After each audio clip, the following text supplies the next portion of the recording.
여러분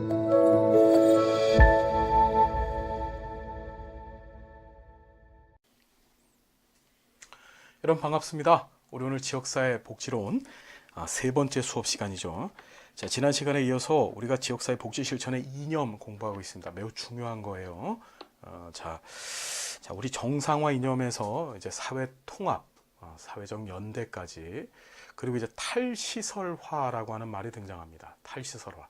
시설에서 나온다라는 얘기가 되겠죠. 보면 소외계층에 대해서 생활, 수용시설에서 수용을 탈피해서 지역사회에 거주하게 하고 그가 필요한 서비스를 제공해야 된다는 게 이 탈시설의 원칙이죠. 보면은 정상화 이념 때 그 1959년 덴마크의 정신지체인법이 만들어질 때 그 엄마들이 요구했던 사항이 바로 그거죠. 우리 아이들 이 수용소에다 가두지 말고 지역사회로 데리고 나와 주십시오. 그러니까 사회통합의 이념이 반영되어져서 이 탈시설화를 만드는 거예요. 이해되죠? 정상화 이념과 그 다음에 정상화 이념에 기반을 둔 사회통합의 이념이 바로 이 탈시설을 만들어냈습니다. 자, 근데 중요한 게 탈시설화라는 게 무시설주의, 즉 시설을 없애버려라 라고 하는 게 아닙니다. 우리 사회복지 실천론 시간에 뭐 배우셨냐면은 사회복지 서비스 제공기관의 종류를 거주 여부에 따라서 생활시설과 이용시설로 나눠봤었잖아요. 그때 이제 생활시설이 바로 이 거주시설을 의미하는 것인데, 자, 그 거주시설, 생활시설을 없애버리라는 뜻이 아니에요. 무시설주의를 지향하는 것이 아니고, 소규모 생활시설, 즉 주야간보호나 단기보호나 그룹홈 등으로 이걸 다양화시키고 밑줄 볼까요? 지역사회에 이것을 개방화시켜야 된다라고 얘기를 해요. 이해되나요? 개방화시켜야 된다. 자, 지역사회 보호의 중요성을 강조하는 것이지 시설을 없애버려라가 아닙니다. 시설 있어야 돼요. 시설 있어야 됩니다. 있어야만 거기서 그러니까 이렇게 생각하시면 돼. 그 사회적 약자들, 장애인들 입장에서 지역사회에서 제공하는 서비스의 종류가 많아야만 그들의 포괄성 원칙에 의해서 그들의 그 욕구들이 잘 충족되겠죠. 그러니까 분명히 욕구 중에는 이런 서비스들, 그러니까 생활시설들을 이용하고 싶어하는 욕구들도 분명히 있을 거예요.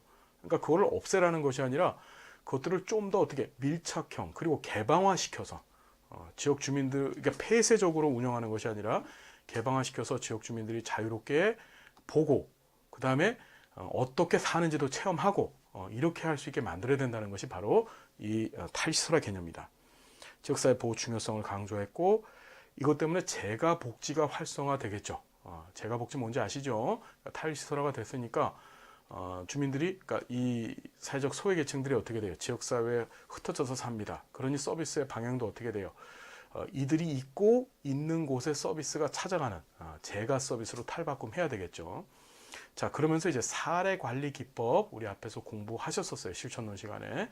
사례관리 기법 등이 고도화되어졌다는 거. 그러니까 재가 복지 서비스를 제공하기 위한 수단으로서, 방법으로서 사례관리가 고도화가 되죠.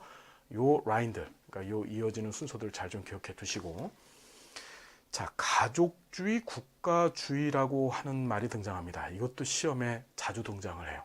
가족주의, 국가주의. 이거 정책론 시간에도 또 다루게 되는데요. 한번 볼게요. 가족주의, 국가주의가 뭔지. 가족주의는 가족에 위한 보호가 최선의 방법이다라고 생각하는 거예요.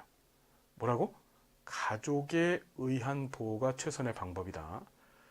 가족은 복지 정책의 방향을 설정하는 기준이 되고, 사회복지 서비스의 보호는 가족적 형태가 가장 근접한 형태로 재생산되어져야 된다. 이 사람들이 주장하는 게 뭐냐면, 비가족적인 것은 비정상적인 것이라고 봐요. 가족적 보호의 제공이 불가능할 경우에는 가족 형태 가장 근접한 방법을 국가가 도입해야 되고, 현대사회의 핵가족 모델과 함께 개인주의와 밀접하게 관련되어져 있다. 자, 뭘 강조한다? 자율성, 복지에 있어서의 자율성을 강조해요. 탈시설화를 찬성합니다. 여러분, 가족주의가 뭘까? 자, 이게 뭐냐면요, 일종의 복지에 대한 패러다임인데, 자, 가족주의. 복지는, 그러니까 국가가 제공하는 복지, 국가가 제공하는 거예요. 국가가 제공하는 복지의 모습은 가족 구성원 간의 정서적, 정적으로 제공되어지는 인간적 관계, 그죠? 그렇죠? 그런 관계와 같은 서비스가 제공되어져야 된다라고 주장하는 거예요. 자, 그런 게 있을 수 있을까? 예, 국가가 제공하는 복지 서비스가 그렇게 막 다양화될 수가 있을까요, 없을까요? 그게 다양화된다는 거죠. 왜냐하면은 사람마다 가족은 다 틀리잖아요. 그리고 가족들이 틀리다 보니까 가족들로부터 받는 비공식적인 서비스의 양, 질 이런 것들은 전부 틀립니다. 여러분들도 자녀들 양육하죠? 자녀들 양육하시는 분들 계실 텐데 어떤 집에서는 하루 종일 텔레비전만 보여주는 것이 아이한테 바람직하다고 생각하는 데도 있고 어떤 데서는 아이한테 과자만 주고 사탕 주는 것도 바람직하다고 생각하는 데도 있는데 어떤 집에서는 텔레비전 절대 못 보게 하고 사탕 과자 절대 못 주게 합니다. 다 틀려요. 너무나 모아야 되는 거야. 개별화되어 있는 거야. 무슨 얘기인지 이해가 되십니까? 너무나 자율적인 거야. 그렇죠. 그런데 그게 바람직한 복지라고 생각하는 거예요. 그렇죠. 자, 가족주의는 개별화되고 다양화되고 자율적인 복지를 추구합니다. 그렇기 때문에 탈시설화 해야 된다고 주장하는 거야. 무슨 말씀이 되세요? 탈시설화 되면 시설에서 제공하는 서비스는 어떻게 천편일률적이죠. 시설에 들어가면은 자, 이 시간 됐으면은 같이 밥 먹어야 됩니다. 우리 요양원 같은 데 생각하시면 돼요. 이 시간 되면 같이 밥 먹어. 밥 먹는 반찬도 똑같아. 그렇죠. 밥도 똑같고. 이 시간 되면 같이 잠자야 돼. 이 시간 되면 같이 TV 봐야 돼. 그리고 또 이 시간 되면 같이 약 먹어야 돼.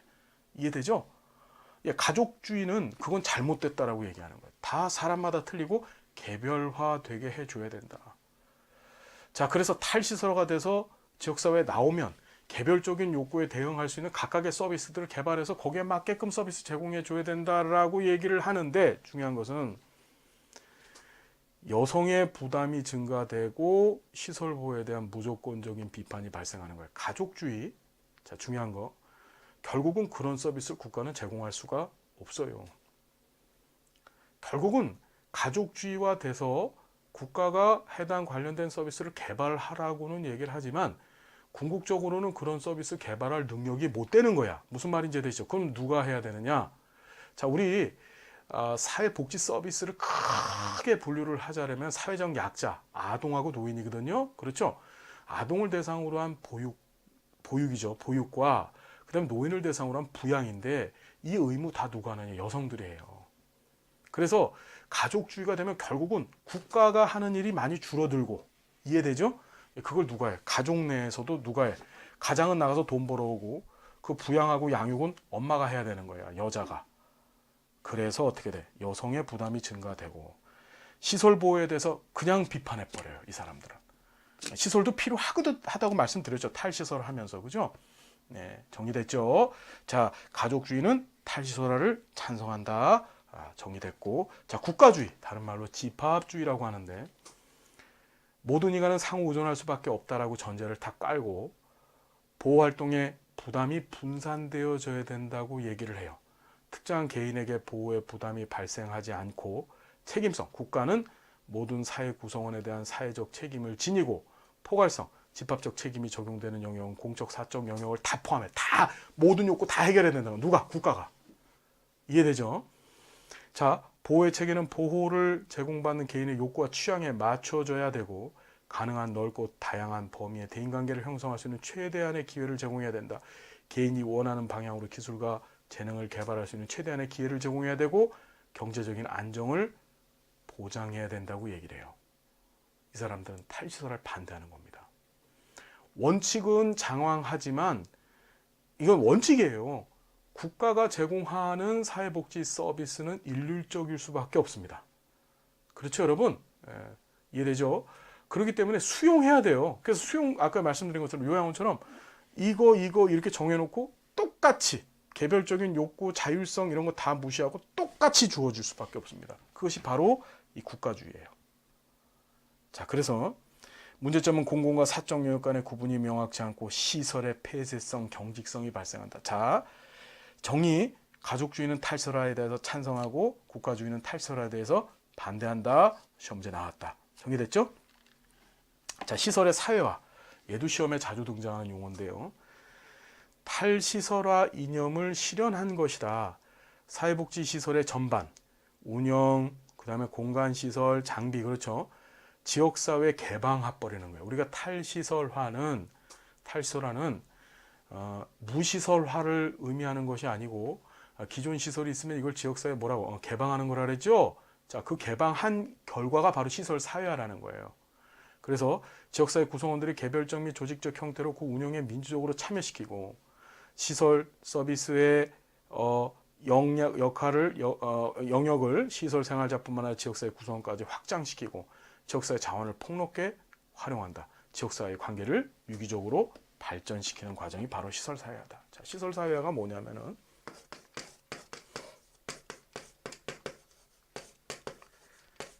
자, 이 시설 하면은 앞에서 공부하셔도 국가주의예요. 국가주의. 국가가 천편일률적으로 개인의 욕구, 취향 이런 거 고려를 한다고는 하지만 실제로 국가가 제공하는 서비스는 그렇게 될 수가 없거든요. 그렇죠. 그래서 천편일률적인 서비스를 제공하며 합니다. 그 시설의 가장 큰 문제점은 폐쇄적이라는 거예요. 지역사회가 울타리를 치고 있어요. 그 폐쇄성을 극복해 보자는 겁니다. 시설이 이때 개방을 하고 그 개방의 결과로 어떻게 된다? 시설을 사회화시켰다는 거예요. 자, 그럼 개방은 어떤 식으로 하느냐? 자, 첫 번째 개방 방법이 지역사회 구성원들, 즉 지역 주민들한테 시설의 운영 등과 관련되어져 있는 부분에 있어서 뭘 한다? 참여를 시키는 거예요. 특히 의사결정 부분에 참여를 시켜요.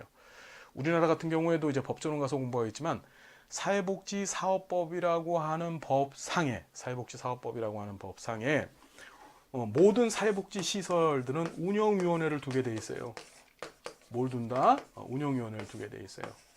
근데 이 운영위원회는 누가 참석을 하느냐? 시설 대표자님도 참석하시고, 자, 그 다음에 시설에 입원해 계신 분들, 그러니까 시설을 이용하시는 분들도 참여하시되, 중요한 거, 지역사회 주민도 여기에 반드시 참여하게 해놨습니다. 그러니까 시설하고는 전혀 상관없을 것 같은 그런 지역사회 주민도 이 운영위원회에 참석해서 어떻게 이 시설이 운영되어지고 있는지에 대해서 간섭할 권리를 부여해 주는 거야. 이게 시설 사회화의 한 예야. 이해되나요? 자, 두 번째 시설 사회화를 시키는 방법이 뭐냐? 지금 여기 교재에 나와 있죠? 지역사회 구성원까지 확대시킨다. 서비스 이용자에게 있어서. 자, 이런 거야. 우리가 시설 사회라는 게 생활시설을 얘기하는 건데, 수용시설, 그렇죠? 이 생활시설을 이용시설과 더불어서 이용하게 만들어요. 자, 우리나라 노인복지법을 보면 노인복지법에서 기존의 요양원들, 그러니까 이제 법제론 가서 공부하시지만 이게 노인 의료복지설인데, 요양원들은 가급적이면은 주야간보호센터나 또는 방문요양센터나 방문목욕센터와 같은 이게 재가복지시설들이에요. 그렇죠? 이런 시설들을 병설해서, 즉 같이 운영할 수 있게 하는 것을 장려합니다. 우리나라도. 무슨 소리냐면 요양시설 자체만 놓고 본다면 굉장히 폐쇄적인데, 그렇죠? 이걸 주간보호 운영하게 되면, 주간보호는 뭐예요? 할머니들 유치원이라고 생각하면 되거든요. 할머니들이 낮에 왔다가 아침에 왔다가 서비스 이용하고 밤에 돌아가는 구조야. 이해됩니까? 예, 개방화되어져 있죠. 방문 요양도 마찬가지입니다. 그래서 이런 즉 이용시설과 그리고 생활시설들을 복합적으로 운영하게 해서 지역 주민들이 들어갔다 나왔다 자유롭게, 여기서 무슨 일이 벌어지고 있지? 뭐 하고 있지? 다 관찰하고 볼 수 있게 만들어주는 거. 그게 바로 시설사회화다. 시설사회화 중요한 개념이에요. 지금 아주 중요한 복지 패러다임이죠. 현대의 지역사회 복지의 아주 중요한 패러다임이에요. 시설사회화. 그래서 시험에도 2번이나 나왔어요. 다시 한번, 탈시설화의 이념이 실현된 것이다. 사회복지시설의 전반을 지역사회에 개방하는 것이다. 대표적인 게 뭐야? 운영위원회가 있다 그랬죠. 지역사회 구성원들이 개별적 및 조직적 형태로 그 운영에 민주적으로 참여시킨다. 이게 운영위원회, 그죠? 시설 서비스의 영역을 시설 생활자뿐만 아니라 지역사회 구성원까지 다 확장시켜. 그러니까 시설에서 서비스 받는 뿐만 아니라 그 공간을, 그 서비스 이용할 수 있는 그런 어떤 인프라들을 어떻게 하는 겁니까? 예, 이 주간보, 방문요양, 목욕까지 다 사용할 수 있게 만들어주는 거야. 즉 생활시설과 이용시설을 통합적으로 운영하는 것, 그것도 시설 사회화에 해당합니다. 지역사회 자원을 폭넓게 활용한다. 그 지역사회 관계를 유기적으로 발전시키는 게 바로 시설 사회화다. 정리됐죠, 여러분? 자, 그러니까 과거에 생활시설, 수용시설이었던 것이 그렇죠. 이제 2단계들을 거치면서 시설 사회화까지 온 거예요. 정상화, 사회통합, 탈시설화, 그다음에 국가주의, 가족주의, 시설 사회화까지 매우 중요한 개념 지금 공부한 겁니다. 시험에 다 나온 것들이에요. 뒤렇게행도 시험에 나왔고 가족주의, 국가주의 시험 문제 나왔습니다. 자, 주민 참여. 별표 500개를 팡팡팡팡 쳐놓읍시다. 주민 참여.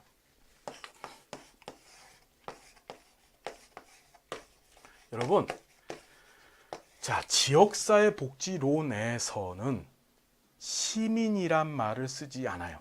시민. 시민. 시민이란 말이 있죠. 시민. 시민이란 말. 시민하고 주민하고 어떤 차이가 있을까요? 자, 시민하고 주민은 차이가 명확히 갈라집니다. 지역사회 복지론에서는 주민이란 말만 씁니다. 이 거주할 주자 백성 민자, 사람 민자입니다. 그래서 거주하는 사람이라는 뜻이고, 시민이란 말은 사회복지 전체에서도 잘 다루질 않아요. 저 정책론 가셔서 이제 시민권론이라는 걸 공부합니다. 마샬이라고 하는 학교 시민권론 공부하실 때 잠깐 시민이란 말 써요. 사회복지는 시민이란 말을 그렇게 좋은 의미로 생각하지 않습니다. 왜 그러냐면은 이 시민의 기원이 뭐냐면은 시민의 기원이 어떤 시, 즉 행정구역의 백성, 사람이라고 하는 뜻인데, 행정구역의 사람이라고 하는 뜻인데, 이 사람으로서 인정을 받는 게 모든 사람이 다 이 시민으로서 인정을 받질 않았어요. 다시 좀 더 쉽게 얘기하면은 가장 대표적인 게 참정권, 즉 정치에 참여하는 권리, 즉 유권자로서의 참여를 하거나 또는 피유권자, 그러니까 선거를 당하는 사람의 입장으로 참여하는 권리들이 모든 국민들, 모든 지역사회 주민들한테 배분된 것이 역사적으로 100년도 되지 않아요. 자, 이 시민이란 말이 언제 등장을 했냐면은 여러분 시민혁명이라는 거 들어보셨을 거예요. 시민혁명. 자, 세계 역사적으로 세 가지, 3대 시민혁명이 있었습니다. 몇 가지 시민혁명이 있었다고? 세 가지의 시민혁명이 있었어요. 그 첫 번째가, 자, 첫 번째가 뭐예요? 제일 먼저 터진 게 영국에서의 명예혁명입니다. 명예혁명. 그렇죠. 왜 명예혁명이라 그래요? 혁명의 주도자들이 왕한테, 왕, 당신 절대 왕권을 갖고 계신 왕이신데 당신 그 권한을 국민들한테 돌려주십시오 라고 요구했죠. 그때 왕이 그래 돌려줄게 이러고 순조롭게 돌려줘요. 말 그대로 무혈, 피를 흘리지 않고 싸움질하지 않고 권한을 순수하게 국민들한테 돌려줍니다. 그래서 만든 게 권리장전이라는 거죠. 영국 하면 이 권리장전 유명하잖아요. 권리장전이 뭐야? 국민들한테 권력을 주되 왕은 존재하는 거야. 그래서 영국은 어때요? 왕은 존재하나 권력은 없다. 그러죠. 그러니까 영국은 지금도 영국 여왕님이 계시죠. 왕은 있습니다. 왕은 있는데 왕이 정치적 권력을 행사하지는 못하죠. 그냥 형식상의 존재입니다. 그것이 바로 명예혁명의 결과였었어요. 명예가 왜 명예라고요? 피 안 흘리고 아주 명예스럽게 싸움질 안 하고서 왕이 명예스럽게 자기 권리를 국민한테 준 거예요. 자, 그래서 명예혁명. 자, 두 번째가 뭐가 등장하느냐? 자, 미국에서 독립혁명이 터졌죠. 미국에서 독립혁명이 터졌어요. 자, 미국의 이제 보스턴 차 사건이라고 하는 것이 터지고 뭐 이런 건 몰라도 돼요. 그리고 나서 어떻게 영국으로부터 독립을 얻어내고 미국의 자체적인 정부를 세우죠. 세계 최초로 대통령제라고 하는 정치 시스템을 미국이 독립혁명의 결과로서 만들어내요. 자, 세 번째 마지막이 바로 뭐죠? 1789년에 있었던 프랑스의 뭐죠? 프랑스 대혁명이에요. 자, 이게 3대 시민혁명인데 중요한 것은 이 시민혁명을 이끌었던 사람들이 전부 누구냐? 누가 시민혁명을 이끌어서 왕으로부터 그 권력을 뺏어냈을까요? 여러분들, 농부가 저기 탄광의 광부가 아닙니다. 이 시민혁명의 주도자가 됐던 사람들은 누구였었다? 바로 부르주아들이에요. 바로 자본가들이죠.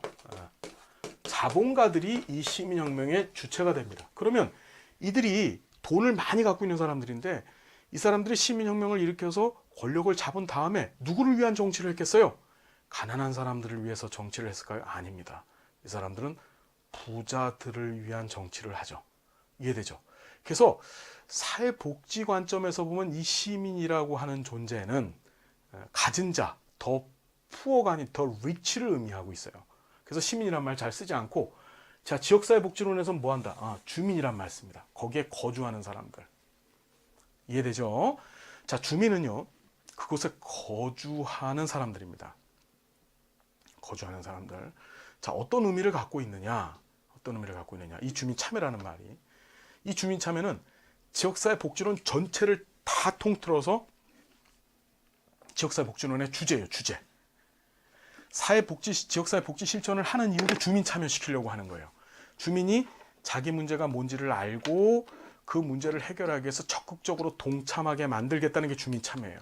그게 지역사회 복지 실천의 궁극적 목적입니다.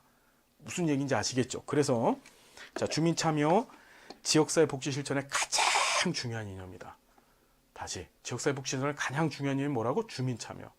주민들 따로 바깥에 계시고 사회복지사 혼자서 아둥바둥 주민들의 문제 처리해 주는 게 아니라 주민들이 참여해서 지네들 문제가 뭔지를 알고 그 문제 해결하기 위해서 적극적으로 노력하게 만드는 거예요. 자, 그래서 지역사회가 경험하는 문제나 욕구 해결에 있어서 당사자인 주민들의 자주적 참여가 우선시 되어져야 된다.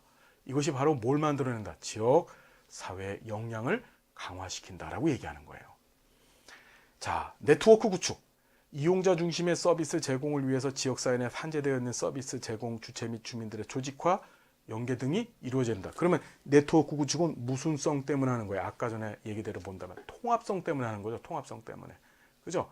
네트워크를 잘 구축해서 이게 조종하고도 연관되어진 얘기인데 주민들의 욕구를 어떻게 포괄적으로 해결해 줘야 되기 때문에 그런 거예요. 네트워크. 뭔 말인지 아시겠죠? 그러니까 지역사회 A라고 하는 기관, B라고 하는 기관, C라고 하는 D라고 하는 이런 사회복지 조직들, 기관들이 있었을 때 나 혼자 독불장군 하면 안 된다는 거야. 다 어떻게 뒤섞여져서 주민들의 욕구, 문제, 충족, 해결이라고 하는 당면 과제를 놓고 서로 협력해야 된다는 거예요. 뭘 만들어서? 망을 만들어서. 그게 네트워크입니다. 자, 여러분 6가지 했어요. 매우 중요한 내용입니다. 반드시 시험 문제 하나 내지 2개는 이 파트에서 나와요. 자, 지역사회 복지 실천의 원칙. 자, 그러면 어떤 원칙 갖고서 지역사회 복지 실천할 것인가? 자, 맥닐의 원칙과 그 다음에 존스하고 디마치의 원칙, 그렇죠? 그 다음에 로스의 원칙, 이렇게 3가지 원칙이 좀 있어요. 자, 이 중에서 로스라고 하는 학자는 앞에서 지역사회 복지의 지역사회의 종류를 2가지로 구분한 학자가 로스에 썼었죠. 지리적 의미로서의 지역사회, 기능적 의미로서의 지역사회, 그죠? 자, 그거 잘 기억하시면서 보면 이 실천 원칙 별거 아닌 것 같은데, 자, 잘 보세요, 잘 들으세요. 외우려고 하지 마시고 이런 게 있구나라고 그냥 한 서너 번 읽으십시오. 그러면 이거 당연한 얘기구나라고 여러분 인지가 되실 거예요. 보면 사람들과 그들의 욕구에 관심 가져야 되고, 1차적인 클라이언트는 뭐다? 지역사회라고 생각하셔야 되고, 지역사회는 수용되어져야 됩니다. 이 수용이라는 것 계속 말씀드리지만 사회복지 실천에 있어서, 그러니까 지역사회 복지 실천뿐만 아니라 사회복지 실천에 있어서의 대원칙이죠. 있는 그대로 받아들인다. 그죠? 지역사회 모든 사람은 보건과 복지 서비스에 관심을 갖고 있다.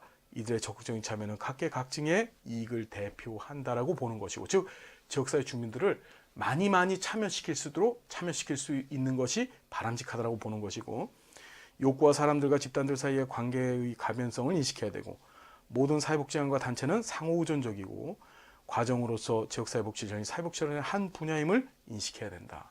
그러니까 지역사회복지 실천이라는 것은 뭐다? 사회복지 실천의 한 분야다. 결국 뭐지?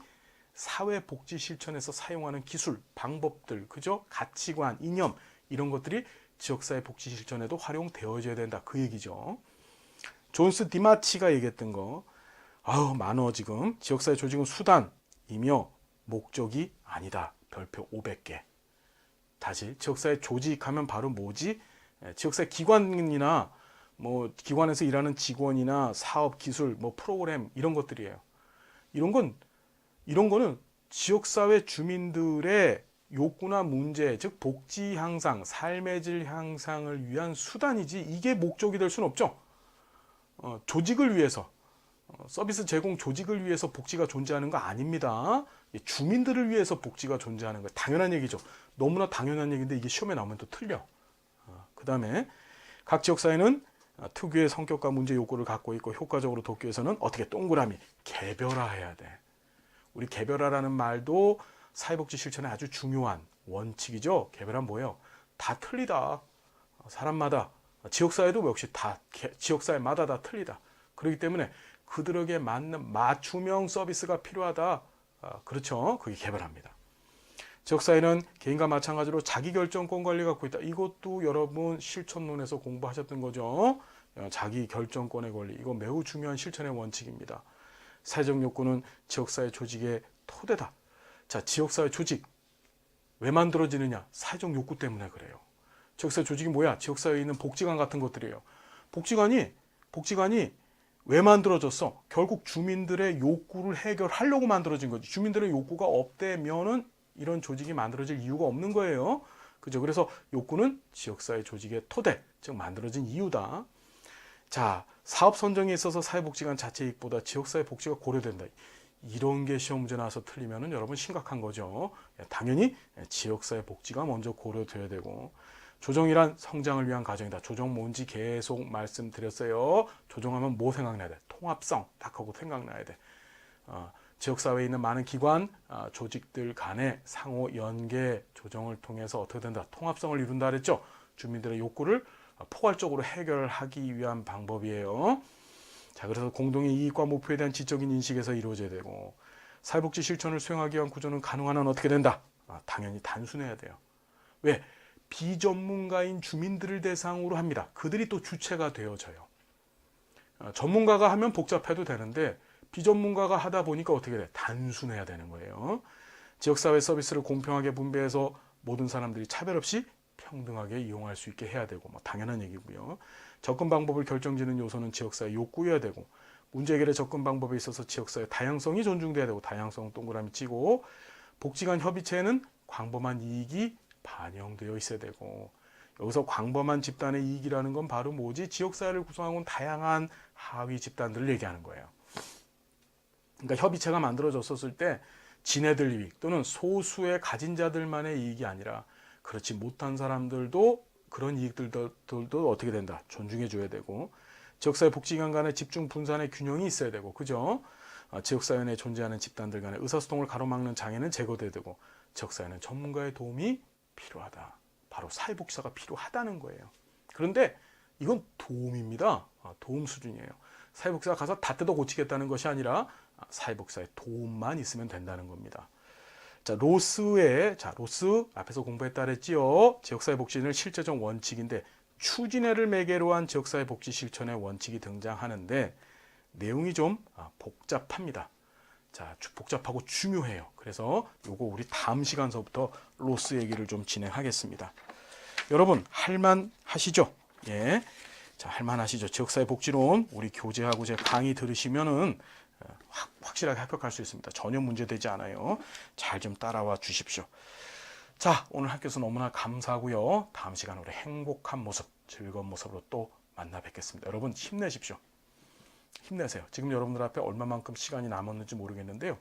제가 이 강의를요, 2005년부터 이 강의를 해왔습니다. 2005년부터. 강의를 해오면서 참 여러 가지 경우를 봤어요. 여러분 나이가 많아서 시험에, 그거 다 거짓말입니다.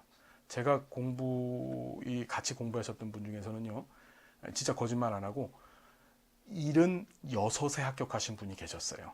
76에. 정말입니다. 정말이에요. 그래서 저기 강남구에 있는 복지관에 관장님으로 가신 분들도 계셨었어요. 진짜로. 진짜로. 그러니까 그만큼 열정과 노력을 다해서 합격을 하신 겁니다. 그리고 기간 진짜 거짓말 안 하고 한 달 정도 강의 듣고서 합격하신 분들도 계셨었어요. 그러니까 선택과 집중이라고 우리 얘기하지요. 여러분들 잘 선택하신 거예요. 여기에 잘 집중하시고 다른 거 볼 필요 없습니다. 강의, 그다음에 교재에만 집중하셔서 시험을 준비하시면 되고, 양 많지 않습니다. 우리 뭐 영역별로 해봤자 많아야 20강 정도인데요. 예, 한 달 정도만이라도 최선을 다해서 몰입하시면 충분히 좋은 점수 얻을 수 있어요. 하나도 놓치지 마십시오. 강의는요. 대신에 자, 여러분들의 꿈을 응원합니다. 여러분들의 열정이 여러분들을 목표에 다다르게 만들 거예요. 여러분 할 수 있습니다. 해내실 수 있어요. 자, 여러분 합격을 그리고 영광을 그리고 여러분들의 열정을 반드시 이루시기를 그렇게 기도하고 바라겠습니다. 함께해서 감사하고 다음 시간 행복한 모습 만나 뵙겠습니다. 여러분 감사드립니다.